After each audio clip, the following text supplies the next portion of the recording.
Hello, everyone, and welcome to the Evolve with Emily show. I'm your host, Emily Hayden, and I just want to remind you guys that we are now broadcasting video live on YouTube, so you will get all of the sessions on YouTube. Please join us over there. One of the reasons why I wanted to be on the YouTube platform with my podcast is because I watched some podcasts and I realized that you just have a deeper level of connection with people when you can see the way that they're saying things.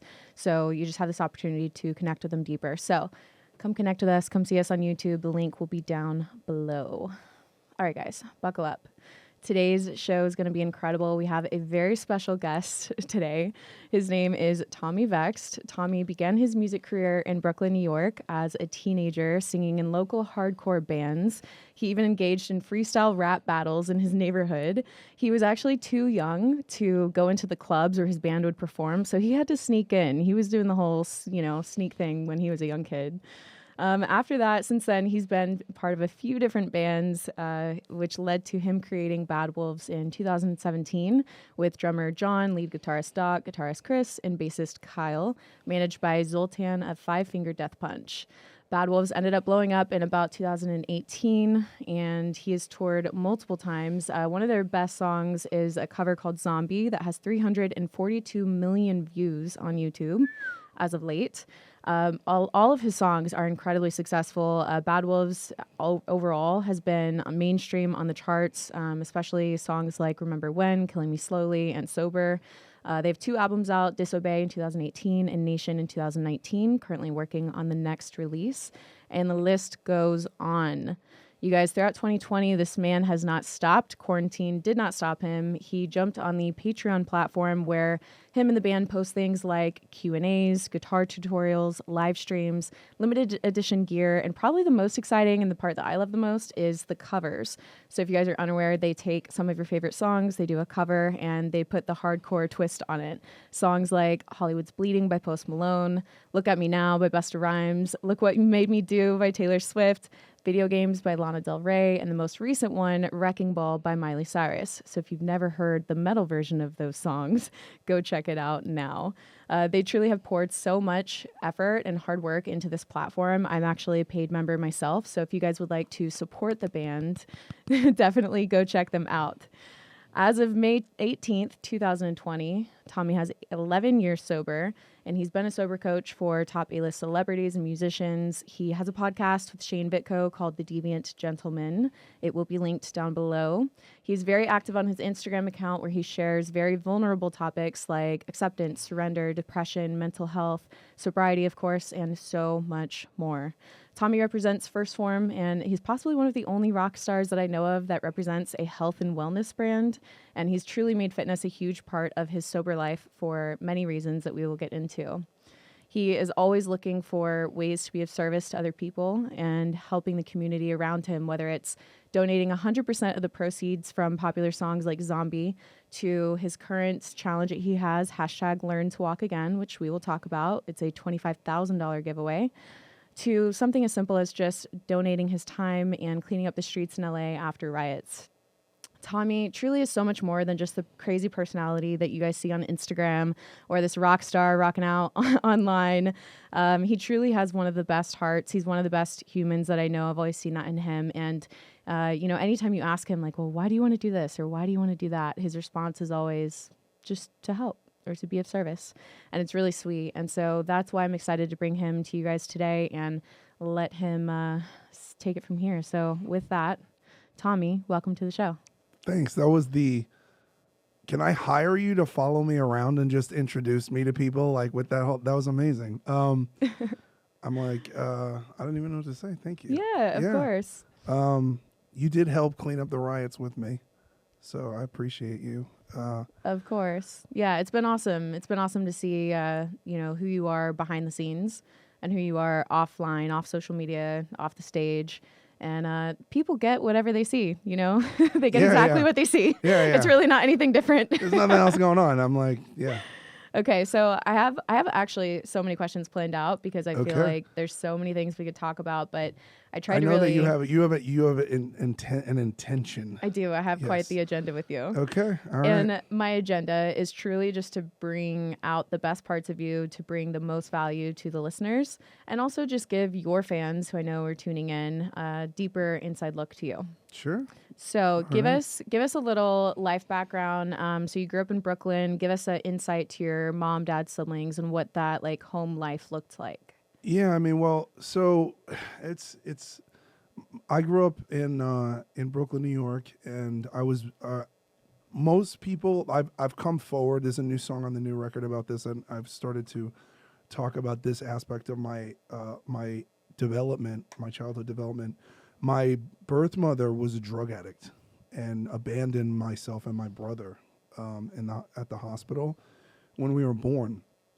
And so she was, I believe she was addicted to crack, among other things. And basically, my parents that raised me had been on the adoption registry for a couple years, and they were waiting for a baby. And we were born. We were just like, I guess my birth mother just walked in the hospital, gave birth, and left. And so we became a ward of the state, and then within a couple of weeks, we were adopted. So my parents that raised us, they were the only parents that I've known. I've never met. I've never met like my genetic family. Have you ever had a desire to look them up? No, and I think a lot of that has to do with, we'll get into like my brother's mental illness.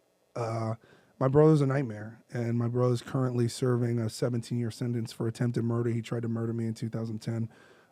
As his disease progressed and his violence and his criminality progressed, we wound up intersecting paths, and I was kind of in the wrong place at the wrong time, and I almost paid for it with my life. But so, and my relationship with the only genetic relative that I knew was so distasteful that I'm like, I don't really want, and as a kid, I always kind of felt like, I think that what drives me there is a core belief that I don't belong to anyone and that I belong to everyone. And that drove me to pursue music. Once I got on stage and I got approval, when I wasn't like, nobody was really paying attention anymore. I think my formative years were, I had my dad, who raised me, was sober for many years. And my mom was a stay-at-home mom. And at some point, my dad relapsed. My brother was in and out of mental institutions, juvenile mental institutions. My mom took my sister and moved away because it wasn't safe. And nobody cared anymore. And so again, like I didn't belong to anything. And so I really got I think the music scenes in New York, like we were all the misfit kids. And that's where I found my people. Yeah, like you found like a place something to be a part of. Yeah. And we had like, we believed in things, and there was so many different like microcultures within that culture. There was like the straight edge kids, and then there the vegan hardcore kids, and there were vegans back then. Oh yeah. I think the hardcore scene was my introduction to veganism. They've been on that way before. Like people who I know, who are cruelty free, dietary people. The oldest of them are all from the old hardcore scene. That makes sense. Yeah. So what made you get into music as a kid? Like what made you think like, oh, let me try to go do music? Like I feel like kids don't normally just have that thought. I don't know. I was always able to, if I heard my mom sang in the church choir, and I could pick up a song. That's cool. Like my dad loved like the Beatles and like other classic rock bands, like Rolling Stones, or, sometimes like, 80s pop would be on, like Tears for Fears and all that stuff. And I like, if I heard something once, I knew it. When was the first time that you were like, oh, I have something with this? Do you remember that feeling? Yeah, I was in the 6th grade and I was chasing skirt. Wait, what happened? Tell us. So I went to my first week of middle school. Nothing's changed. Everybody, now they chase me. and it's not about. Listen, Wow. the tables have turned, my friend. But if you work real hard and do real Stop. good, you too could be. Anyway, a lead singer. So I remember I was in junior high school. I had just started. It was my first week in junior high school, and we had shop class, which is. I think it's like on Tuesdays, and it's like an extra class, Extracurricurricular. So all my buddies took wood shop and metal shop, so they you could telling build stuff, and that was that's what they thought was cool. Yeah. And basically, all the girls went to choir. So I remember in the hallway saying goodbye to my friends, and I was like. And literally the hallway was split, and then the chorus room was down there at the piano. I was like, and I was the only dude. Wow. And my teacher, Mrs. Katz, went around the classroom and would play piano notes and point, and play a note and point. And she hit a note, and then I sang it.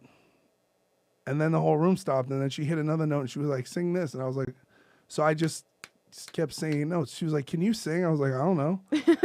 And she was like, well, do you know a song? And I sang, what was it? I Swear. Can you still sing it? I swear. It's the same from Just Friends, that song. And the whole class was like, yo, like. Wait, can you sing it? I don't remember it. By the moon and the stars in the sky. There we go. Yes. So I sang that, and then everyone was like, oh my God. And then and I was like, ooh, attention.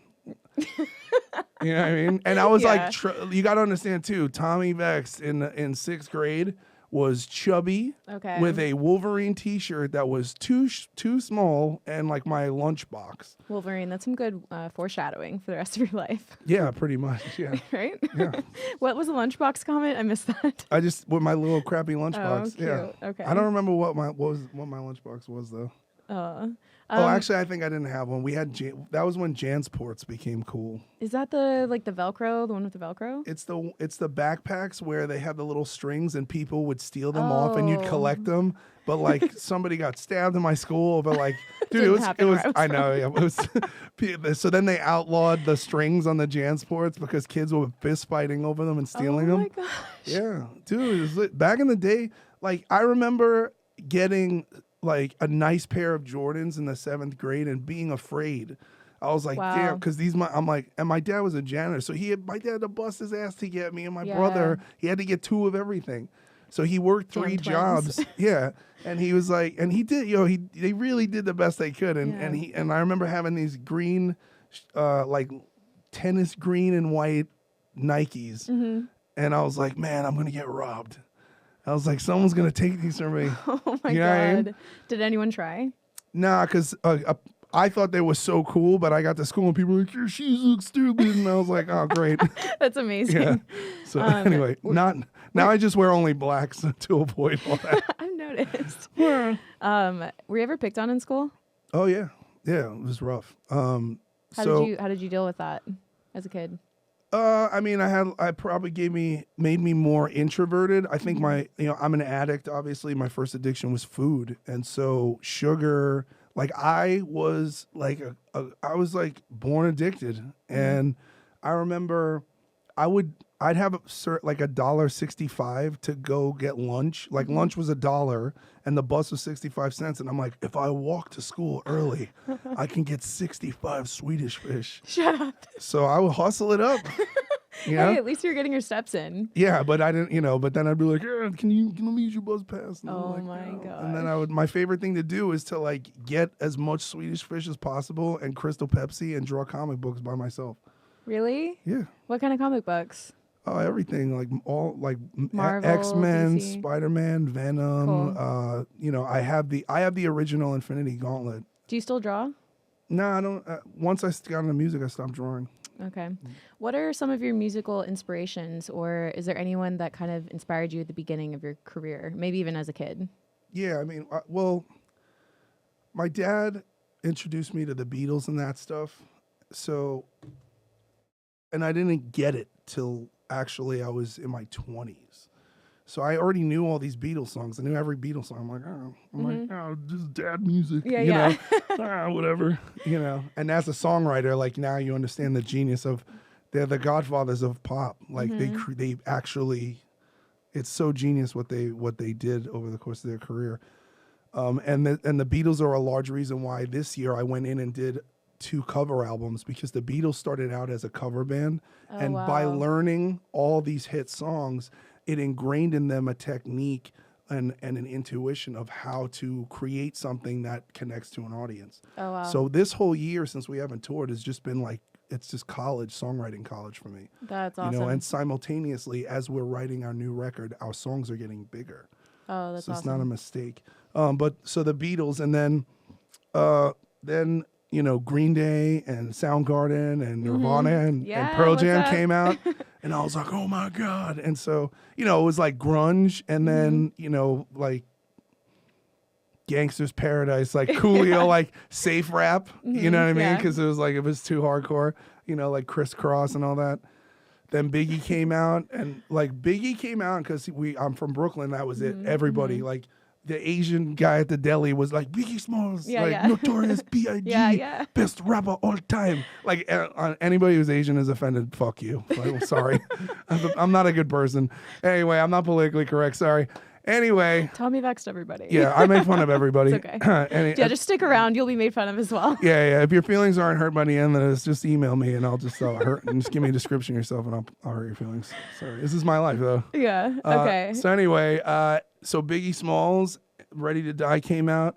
So that was like, then rap was like, yo, this is hard. It's fucking hard. So yeah, tell us about the rap freestyle battles when you were a kid. No, we just had everybody tried to be a rapper. So like Wu-Tang was a big deal.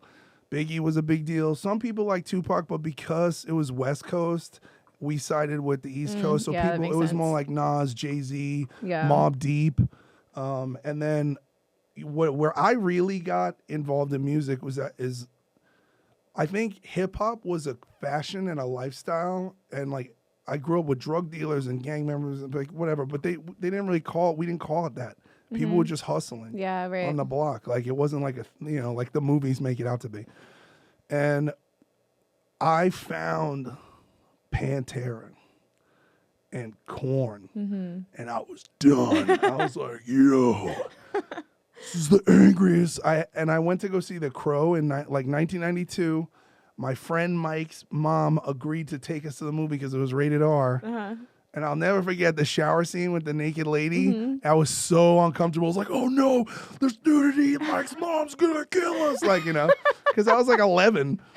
That's amazing. Yeah. But then I got the soundtrack and dude, 9 Inch Nails, Rage Against the Machine, The Cure, Pantera, Stone Temple Pilots. I was like, I got in the door because of the STP, and then I went and I got Pantera records, and I was like, oh my God. Do you remember your first performance? If so, how was it? I don't remember. The first time I ever got on stage, we played I don't remember. This is what happened. But I don't remember what happened. I just know that we played in a baseball field on some plywood. Like we built a stage and then stole electricity from the electrical pole. I was like 14 years old. Innovative. Yeah, my grandmother's neighbors had a band, and my brother went over there to get weed, and then he told them that I could sing, and they were like, "Oh, well, we have they needed a singer to play in their cover band." And they played Pantera songs and Metallica songs. Perfect. So I went over and I jammed, and I sang a song called Stone the Crow by Down, and they're like, you're in the band. And I was like, sick. And then that became my whole everything. That's amazing. Yep. Okay, so you were in a few different bands until forming Bad Wolves. So many. Many. So what gave you the confidence to then go start your own band? And like, how did you take that step? How did you know it was like the right time for you to go and do that versus just joining another band? I don't really think Bad Wolves was supposed to be a side project. John and I co-founded the band. And John had been writing songs and creating this project after he left Devil Driver, but he was also managing bands. So he managed a band called The Painted Wives, and my attorney, Eric German, suggested that I get a manager because I'm pretty abrasive, and I'm like, I'm very street, and I don't speak corporate record label, whatever. So John took on my old band, Westfield Massacre, as a manager. And Westfield Massacre was a studio project that I paid to make a record, Mm-hmm. and I hired all the musicians. It was like Tim from Divine Heresy, Bill from Trans-Siberian Orchestra, Doc played bass on it, Kyle played bass. So guys from Bad Wolves played on it. Mm-hmm. No one in the band that was on the pictures played on the records. It was like 9 Inch Nails. Oh, okay. And so I got a record deal, and then I had this album and nobody to go on tour with. And we got offered a tour with Seven Dust. And I just put a bunch of guys from Hollywood in my band and was like, oh, here we go. So yeah, but so then when we were going to write a second record, I wanted to write with the people that I wrote the first record with, and they were like, there was a little bit of a tension there. And John had sent some songs to me to work on, and Learn to Live was the first song he ever sent me. Mm-hmm. And it was just a demo, and it was like, it was a little bit different than it was. And the reason why was I got asked to provide a soundtrack for a BMW commercial. Dope. And it was supposed to be this heavy metal scene in this BMW commercial. Mm-hmm. And I had used to work production. So the production guy was like, yo, I know you're in a metal band. We need a metal song for this. And we don't, we'll pay for it, but we want to own it, and pay you one time. So I went in the studio and we wrote this song, and I sent it to him. And he was like, oh my God. I was like, oh, you like it? And he's like, dude, this is sick. Like, I got like 8 more of these songs. And I listened to it. I'm like, honestly, man, we should just do a band together. And so that was it. And so we started working on Disobey. Mm-hmm. And it's weird because I worked as a sober coach for about 5 years. Mm-hmm. I had not taken a day off of work in half a decade.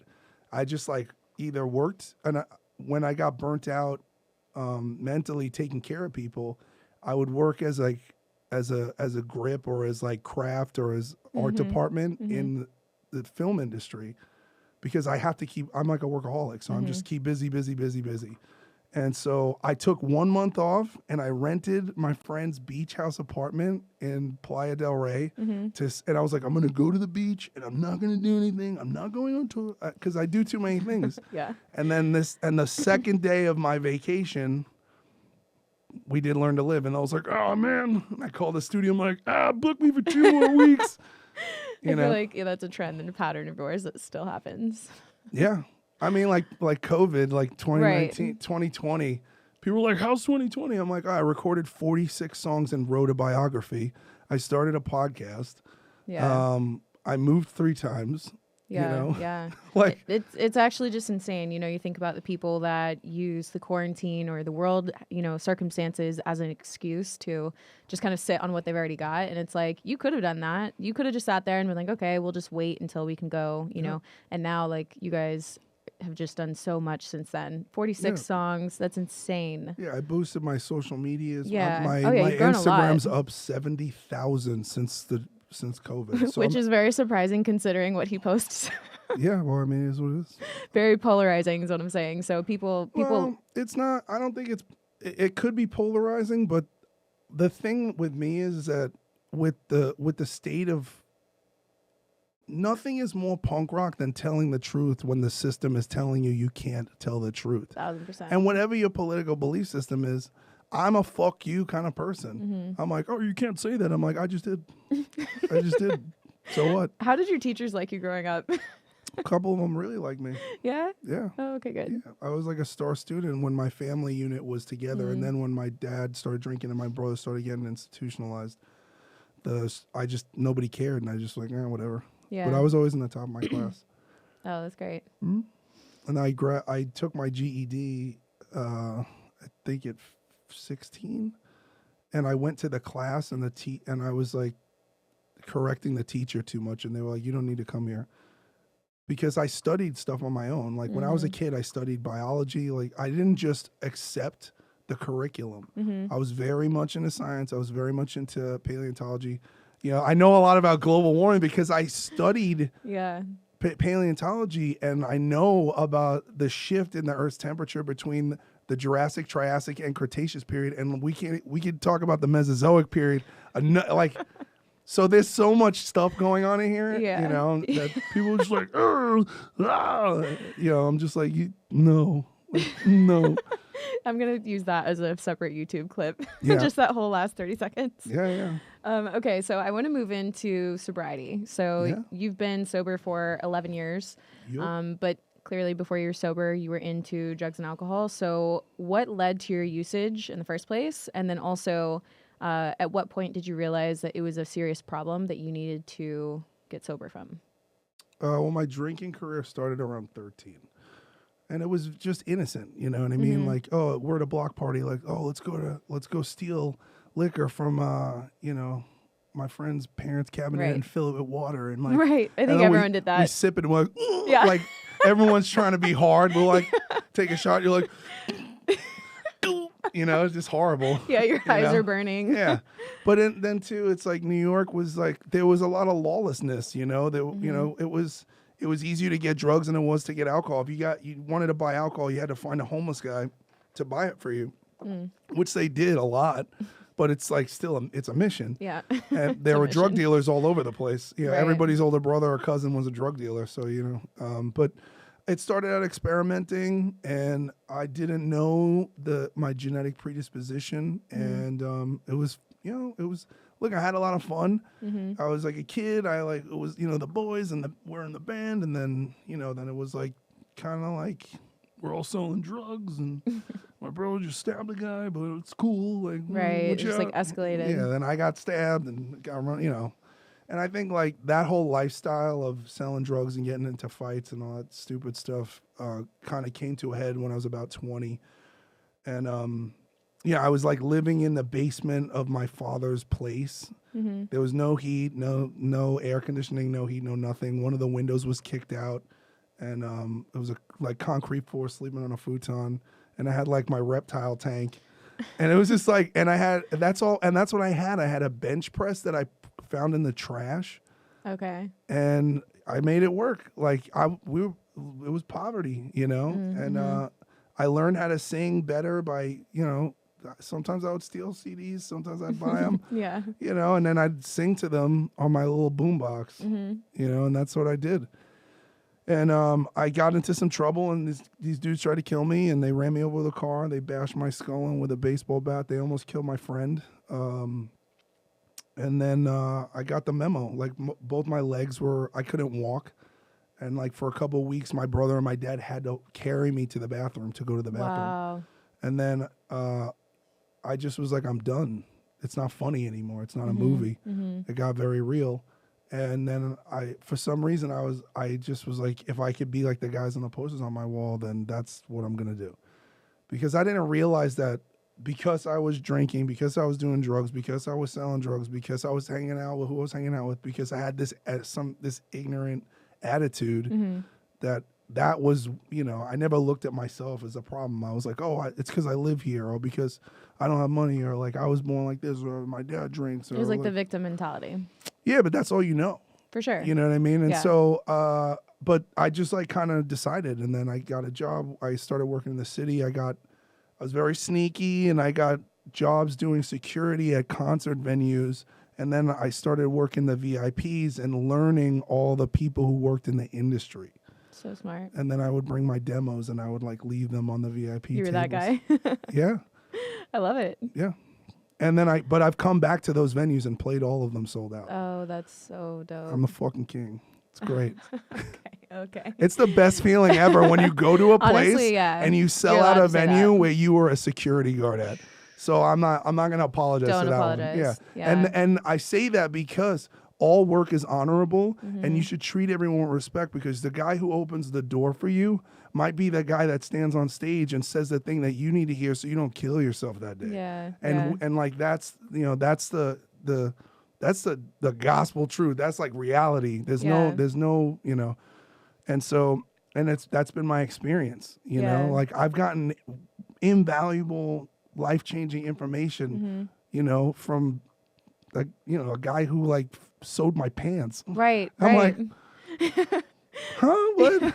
Yeah, I fully believe that too, that you should treat every single person, you never know who you're talking to, whether it's the security guard, the janitor, the VIP, whatever, rock star. Unless it's a politician. Can't trust them. Don't trust them. Have you seen the YouTube video? It's like the politician lie detector test. No. It is so funny. My dad sent it to me. It's from like 19 something. I'll send it to you. But basically, like anytime the politician is up there and he's lying, it has this buzzer. So he's like, I am very happy to be here today. And it's like, bzz. He's like, I don't mind being here today. Bzz. And then he's like, I was forced to be here. And like he goes through his whole speech thing. Just And like the truth. Yeah, truth it's detector. so funny. Yeah, We need one of those. We need one. I agree. We need one of those for the media. Oh, Like every man. time they tell you a We just wouldn't bullshit have story, media. they wouldn't even be able to talk. You turn CNN or whatever on, and it's just Someone has like a taboo button inside of a they're just loudspeaker. holding it the whole time. None of this is real. The battery dies. Oh, hang on. Like, oh, they're gonna say something. Okay, so back on track here. That was a nice little segue. Yeah. So I want to know, what are some foundational elements of sobriety and being in AA that have truly impacted your life in a good way? Like, what are some of those things that they have you do that just makes you a better person?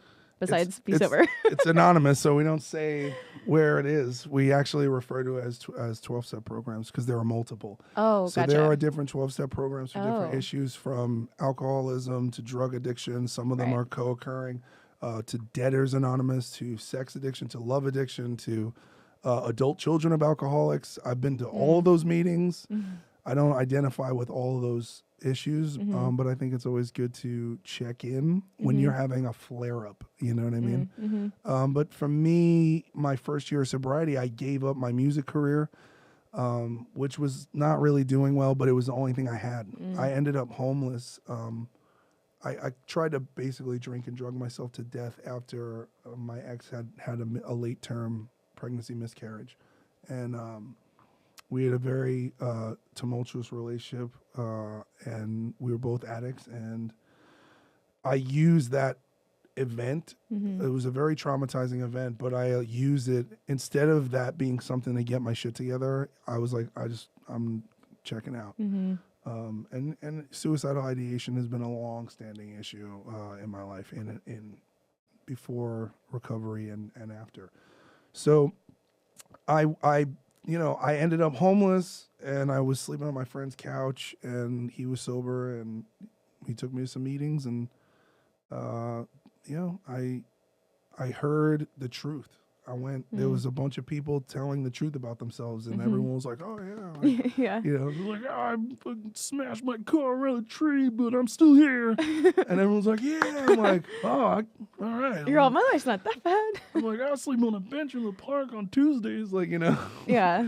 They're like, "All right, keep coming back." I'm like, "Okay." My favorite was like, people would like, there's like all these sayings that I really love and say now, but they when I was new, I was so annoyed. Like you hate on him. Well, people would say like, "We'll love you till you love yourself," and I was like, "How does everyone know I don't love myself?" You know? Yeah. Because how could, you know what I mean? Like, listen, nobody gets in here batting 1,000. You're not on a winning streak when you're like, "All right, I'm ready to hang it up, you guys." Yeah. And and I had for the first time, men of all ages, all races, and all social statuses in life, all taught me how to be a better man. Because I didn't really know what it was. Like my paternal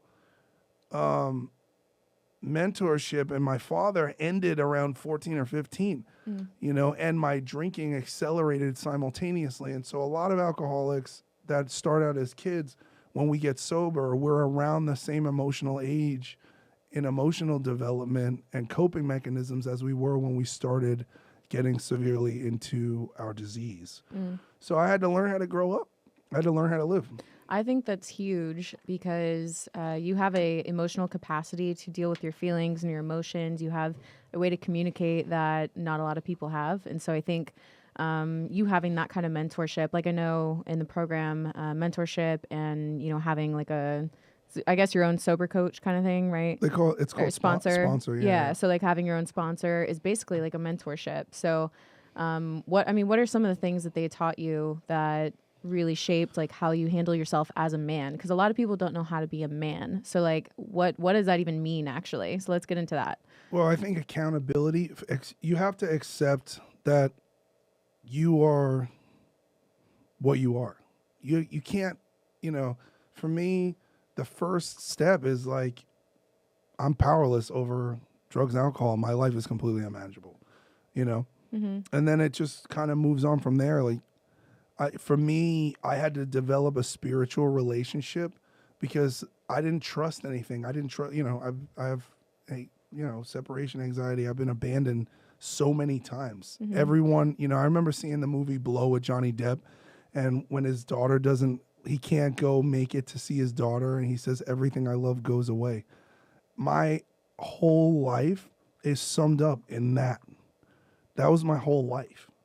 Everything that I've ever loved has been taken from me, and when you're a victim, that sucks, right? But on the other side of things, you understand when you and the next step is accountability. So I'll get to that.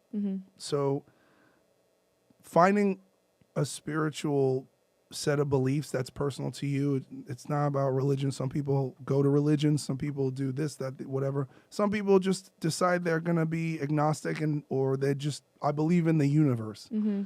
And I know that I'm not all powerful. If I go to the ocean and try to stop the waves, I'm going to get my ass kicked. I can't defy gravity. Like, I'm just a person. And, I had to be accountable. And I had to literally make a list of everybody that I had harmed and all the damage that I created. And then, I had to write everything out and look for where in each relationship or each situation or each resentment, whether it was the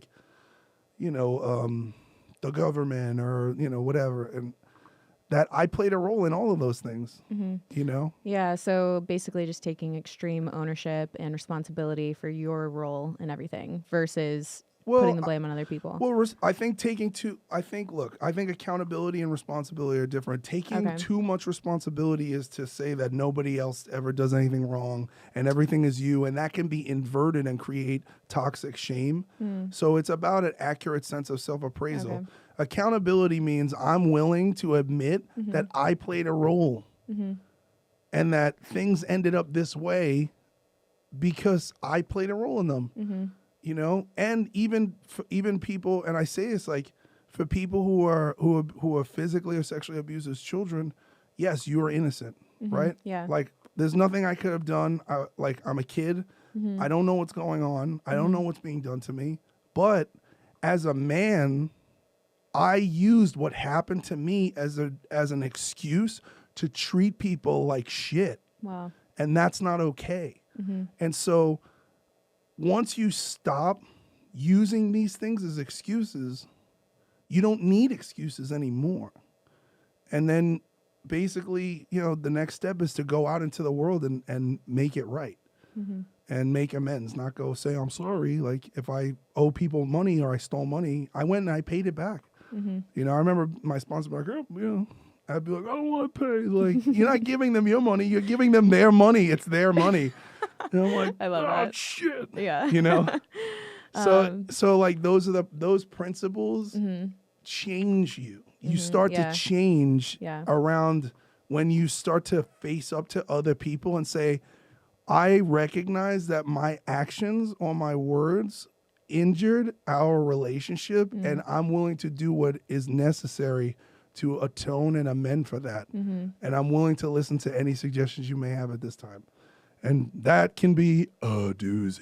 Yeah. Especially in with old relationships and stuff. But eventually it happens. Yeah. Eventually it happens. And from your own experience, when you have done that and you've confronted and had those really hard conversations where, you take ownership of things and then leave it open-ended like that, what is usually the result of that afterwards? And how do you feel afterwards?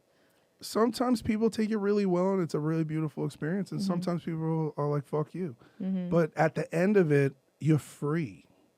So your shame, the shame, a lot of people drink and use over toxic shame, right? It's a spiritual sickness.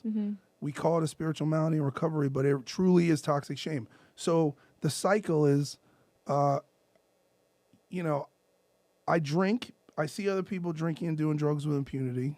so why can't I? But what happens is when I drink, I have a physical allergy to alcohol and drugs, and I can't stop.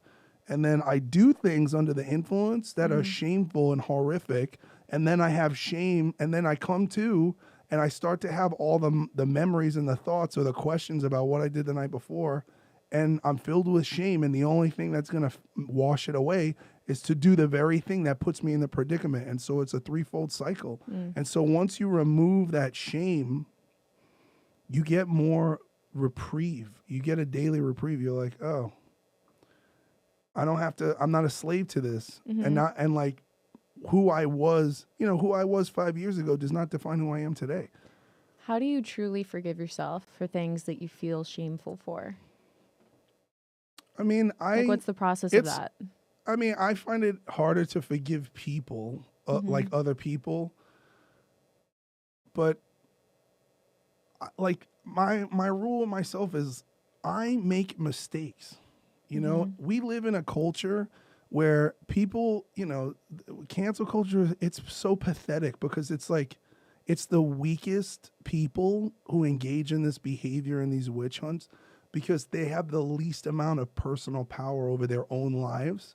So as soon as they get an opportunity to mob up and go chase Frankenstein with their pitchforks, they jump at it because it makes them feel powerful to deplatform or degrade someone who's built something for themselves. Right, yeah. You see what I'm saying? Yeah, 100%. And so basically we have lost the ability to make mistakes. What I thought, a year ago, I mean, literally a year ago today, I was like setting aside money so I could buy a house because around this time this year, I wanted to have a baby with my ex-girlfriend. That's not what's going on right now. I'm currently in a legal battle getting a restraining order from this person. So I make mistakes. Yeah.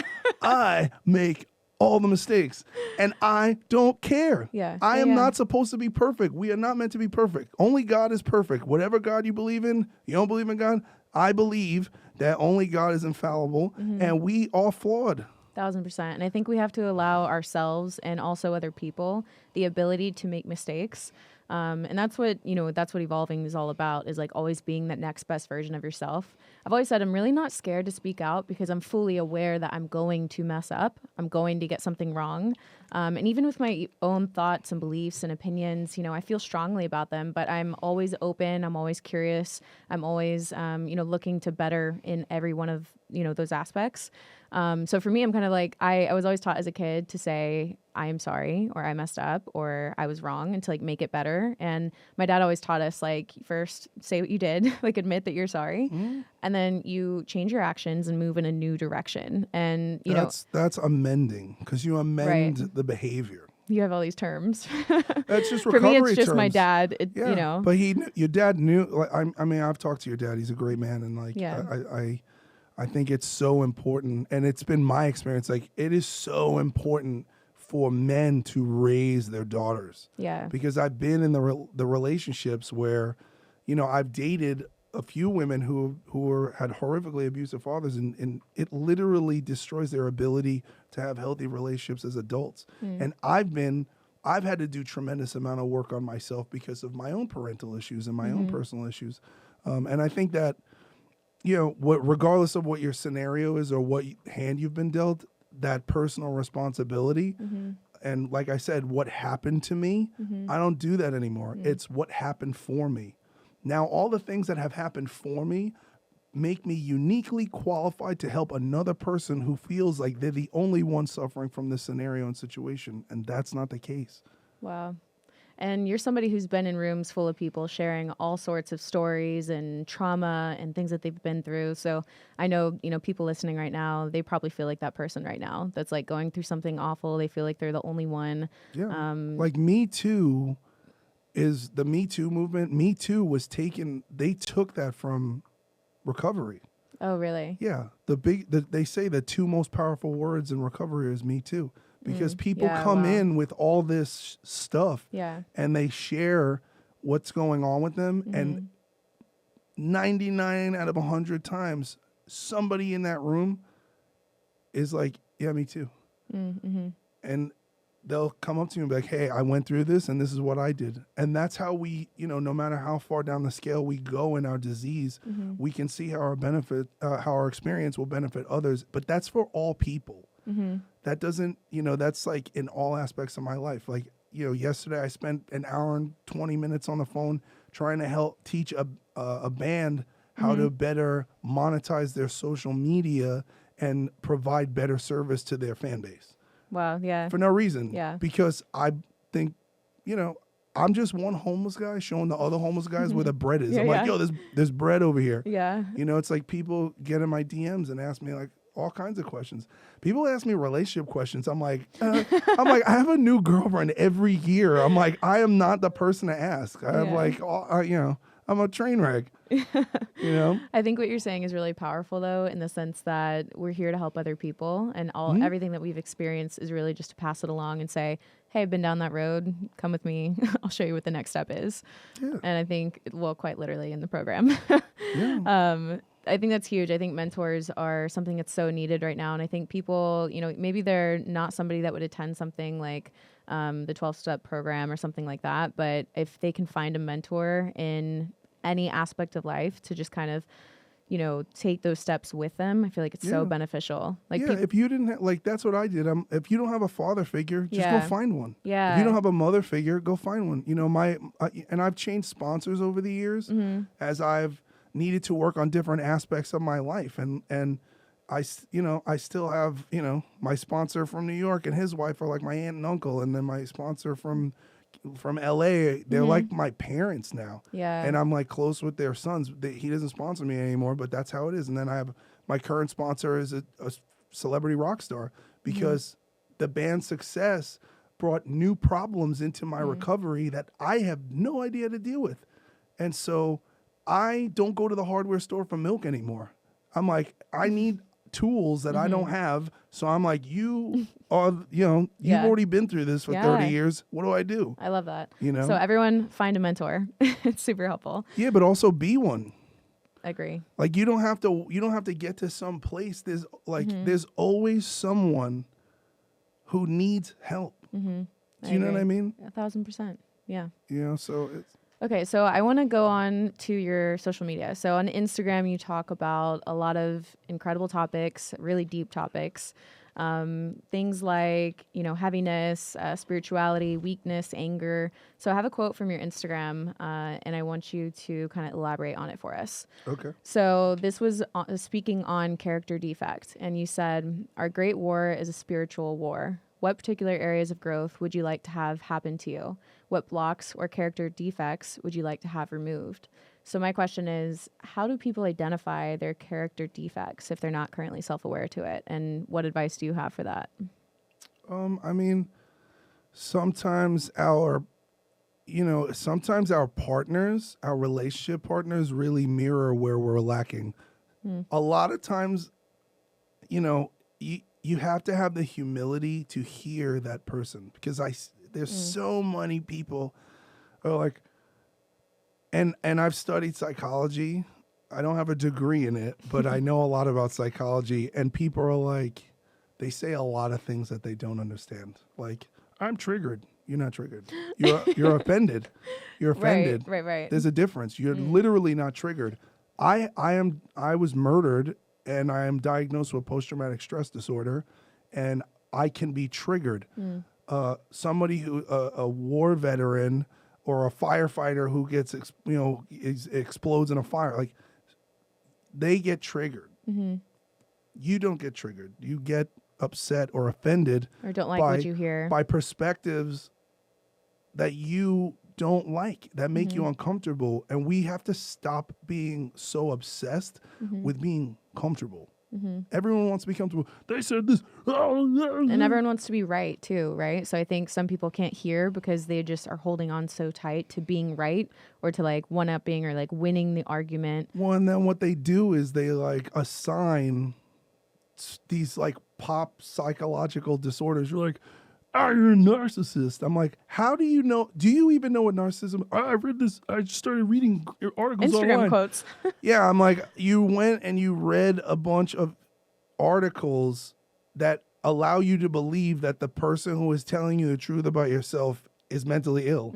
You're mentally ill. Right. Like, what are you doing? Well, because in that sense, they're probably just projecting how they actually feel about themselves. But projection is a massive issue, you know what I mean? And so, it's humility. We keep losing humility. Yeah. The more that people are, people think they're famous. I've dated a few people who have social media followings, and they, believe it's real fame. Well, it's like none are so more enslaved than those who falsely believe they are free. Like, no one is so more a clown that thinks they are, you know what I mean? Like, you're not, they think that. Like they live in their own world. Yeah. And it's like, and it's addictive. And, what was the social dilemma? Yeah, I went and I watched it on your recommendation, and I thought it was really interesting.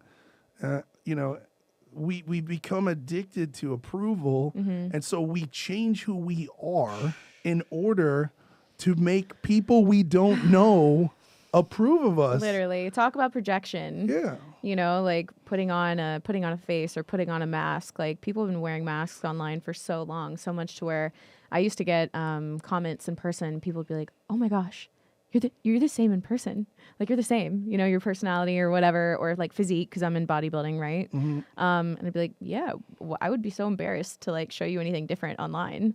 You know what I mean? But like, people have totally fallen into just projecting and putting on this mask and this face. So I hear what you're saying. It's that our most intimate relationships can be a really good place to figure out where those character defects are if we're open to hearing them. Yeah. And if you don't have that in a romantic relationship or with parents or family members, you can go to group therapy. There's so much, there's grievance counseling, there's all this, and it's free. You just go online and find it in your own area, and you say, hey, like, I went late. I went 12 years after losing my child to grief counseling, because my therapist said, you need to grieve. You don't cry enough. And I'm like, I cry on stage almost every night.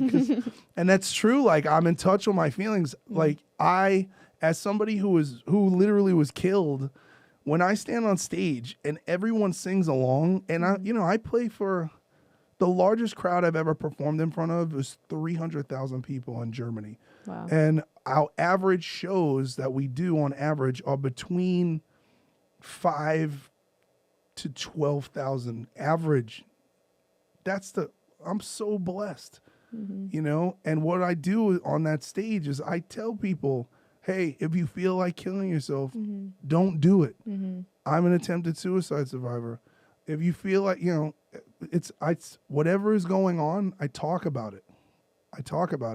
Because there's some delusion that being on a stage or on a platform or in movies, you're like morally infallible, when most entertainers are the most fucked up people I've ever met in my entire life. Like, we're fucking circus elephants. All we do is come out and fucking, and everyone's like, oh, the elephants are here. Oh, meanwhile, there's like everyone who puts on the show, like every celebrity, who they are to you is created by a team of people to convince you that this person is likable. Except Tommy Vext. He's unchangeable. I know. They keep trying to. I know. Like, quite literally witnessed that. I've been they have fake relationships and all this. Oh, right. Oh, yeah. It's the behind the glass eye of Hollywood. Okay, so I have another one. Actually, I'm going to move on anger, because I thought this was a really good one. Oh, yeah. So this is what you said on your Instagram. It is a concept that appeals to so many who feel an inherent sense of fear and powerlessness, because it is easier to be angry than to be constantly afraid. Anger is actually a tool. The healthy side of our anger is much like an alarm system. When something happens that we don't like or threatens our survival, then we feel anger because we want it to stop. Anger alerts us to take action. Some of us were too trapped by our fear to take those steps, so we remained angry. So I want to talk about anger and it being an alarm system and how you've learned to not just act on your anger, but how you've allowed to say, oh, there's the alarm system. Now let me have changed behavior. So like, how did you come about doing that? And how do you work through anger in your own life? I'm still working through it. It's like, I mean, it's like being, being the Hulk, right? So especially with childhood trauma, your neural pathways send adrenaline. They just set your adrenaline off. So if I think that I'm physically in danger, my whole temperature changes, and then everything gets slow and calm. I'm not one of those like get real big. Like it's not like that. It's like everything gets calm, and then something bad happens, and I can't be somebody who something bad happens anymore. Yeah. And so, for me, as I've stayed sober, I get more seconds in between my reactions. I almost feel like, and now I'm at like How many? 11 seconds. But you've seen me haul off and slap the shit out of somebody, on. We digress. Yeah, but it's like just like this is in a situation where people are being aggressive towards me and I'm outnumbered. I'm not like I'm not a flight kind of person. I'm a hit the biggest person and establish dominance. You know what I mean? So, is that okay? It's not preferable, and I think that these kind of things, they're very archaic and they're very primal in people. And there are certain kinds of people who we're from the warrior class, and there's outside of military and law enforcement, there's not really a warrior class because as a society, we've become very docile and very passive aggressive. So we don't, people like us normally are employed to, assess an enemy and disseminate of them. And everyone kind of is just like, oh yeah, we'll just call the police and we defunded. Oh my God. Yeah. So how I deal, but anyway, so that's like progress. a whole other thing. So, but yeah, so for me, it's fear. You have to recognize that your anger is fear. I'm terrified, right? So I'm like, oh, I'm in this situation.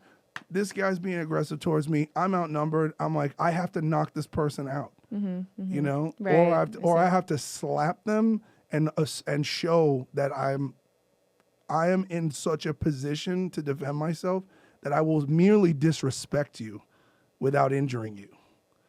And if that's not enough, then we go to the next step. Luckily, smack dude, everybody flee. They all ran. So, but So work in progress. it's California though. You know what I mean? Right. It's not Texas. Yeah. Okay. So we are coming to the end of the show. So let's do no more than 30 seconds on each question. We'll just go through rapid fire. Okay. When did fitness become a part of your life and how does that play into your sobriety? 30 seconds go. I was fat and I didn't want to be fat anymore. And I lost over 112 pounds at one point. And I just didn't want to be a big goopy fatty. And so I started working out, and I was also picked on, and I used to get beat up a lot. And so I learned how to hit back, and then that stopped, and things changed. Why do you still choose to continue to pursue your fitness and work as hard as you do with that? Because of dignity. Because I think it's, I personally, as someone who has made that change, I know I had no respect for my body when I was pouring alcohol, drugs, and candy and pizza and soda and snack and cake and eating like shit. I had no respect for my body. And my body was a representation of my lack of respect and love for the body that I had. Such a good answer. So true. Okay. We're gonna read these off together. Number 1, are you single? Number 2, love singles with Tommy with no girlfriend drama. Would you ever consider not posting your relationship online and keeping it private? And number 3, do you want kids one day? You're so good with them. These are from the fans, obviously. Oh, yeah. Wait, the first one is, Are am you I single? Yes, I'm single. Yes. Would you consider being in a relationship and keeping it private?